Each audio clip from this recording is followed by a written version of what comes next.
ప్రపంచ ఆరోగ్య సంస్థ ప్రకారం ప్రపంచవ్యాప్తంగా ఏడాదికి 17 మిలియన్ల కంటే ఎక్కువ మరణాలు గుండె సమస్యల వల్లనే సంభవిస్తున్నాయని సమాచారం. గుండె సమస్యలకు ప్రధాన కారణాలు చూసుకున్నట్లయితే ఆహారంలో జాగ్రత్తలు తీసుకోకపోవడం, ఒత్తిడి, స్మోకింగ్, ఆల్కహాల్ తీసుకోవటం, వ్యాయామం చేయకపోవటం, పొల్యూషన్, పాత వ్యాధుల చరిత్ర, ఊబకాయం వంటివి. ఎదురయ్యే గుండె సమస్యల విషయానికి వస్తే కరోనరీ ఆర్టరీ డిసీజ్, అరిథ్మియా, గుండె కండరాల సమస్యలు, గుండె కవాట సమస్యలు వంటి వ్యాధుల ముప్పు పెరుగుతుంది. గుండె ఆరోగ్యాన్ని పదిలంగా ఉంచడంలో ఆహారం ప్రధాన పాత్ర పోషిస్తుంది. కాబట్టి గుండె ఆరోగ్యానికి ఎలాంటి ఆహారం తీసుకోవాలో చూద్దాం. వెన్న తీసిన పాలతో చేసిన పెరుగు తినటం వల్ల గుండె ఆరోగ్యం సేఫ్గా ఉంటుంది. పెరుగులో పొటాషియం, మెగ్నీషియం, కాల్షియం, ఖనిజ లవణాలు ఎన్నో ఉంటాయి. ఇవి గుండెపోటు రాకుండా చూసుకుంటాయి. బీపీ ఎక్కువగా ఉంటే రక్తనాళాల మార్గం సంకోచించి గుండె మీద ఒత్తిడి పెరుగుతుందని తెలిసిన విషయమే. కాబట్టి తినే ఆహారంలో పెరుగు చేర్చుకోవటం తప్పనిసరి. వాల్నట్స్ అనేవి చెట్ల ద్వారా వచ్చినవి కాబట్టి వీటికి సహజంగానే ఆరోగ్యాన్ని కాపాడే శక్తి ఉంటుంది. వీటిలో గుండెకు మేలు చేసే కొలెస్ట్రాల్, ఫైబర్ ఎక్కువగా ఉంటాయి. సోడియం తక్కువగానూ ఉంటుంది. ఇవన్నీ కూడా గుండె ఆరోగ్యానికి తోడ్పడేవి. రోజుకు అరకప్పు వాల్నట్స్ తినేవారిలో రక్తంలో కొలెస్ట్రాల్ మోతాదులు చాలా తక్కువగా ఉంటున్నట్టు కొన్ని అధ్యయనాలు పేర్కొంటున్నాయి. రక్తంలో కొలెస్ట్రాల్ తగ్గితే రక్తనాళాల్లో పూడికలు ఏర్పడే ముప్పు తగ్గుముఖం పడుతుంది. కాబట్టి గుండె ఆరోగ్యంగా ఉండాలంటే వాల్నట్స్ తినడం మంచిదని నిపుణుల సలహా.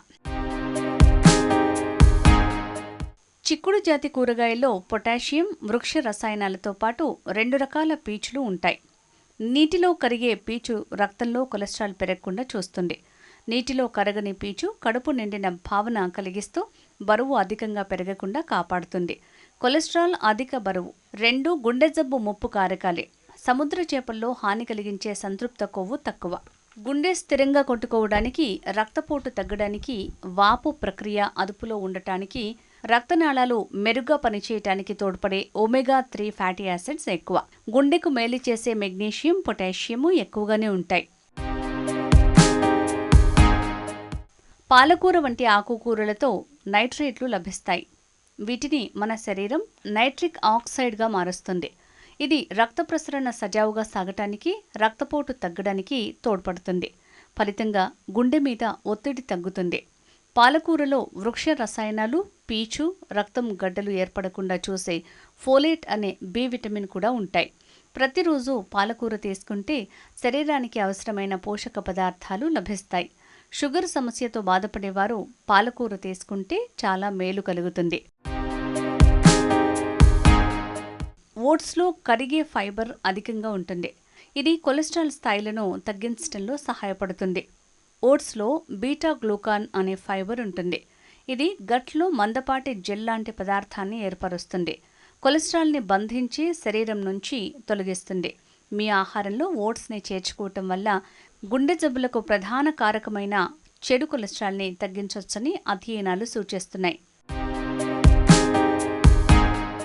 Brown rice, quinoa, whole wheat తృణధాన్యాలు ఫైబర్కి గొప్ప మూలం. ఇది కొలెస్ట్రాల్ స్థాయిల్ని తగ్గించడంలో సహాయపడుతుంది. రక్తపోటును నియంత్రించడంలో సహాయపడే మెగ్నీషియం, పొటాషియం వంటి ఖనిజాలు కూడా వీటిలో పుష్కలంగా ఉంటాయి. తృణధాన్యాల్లో కొవ్వులు కూడా తక్కువగా ఉంటాయి. ఇవి మీ గుండె ఆరోగ్యానికి మేలు చేస్తాయి.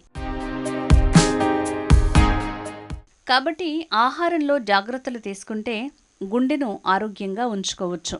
కేవలం ఆహార జాగ్రత్తలు మాత్రమే కాకుండా వ్యాయామం చేయటం, ఒత్తిడి తగ్గించుకోవటం, పాత వ్యాధులకు మందులు వాడటం, ధూమపానం, మద్యపానంకు దూరంగా ఉండటం వంటి లైఫ్ స్టైల్ మెయింటైన్ చేయటం వల్ల కూడా ఆరోగ్యాన్ని కాపాడుకోవచ్చు.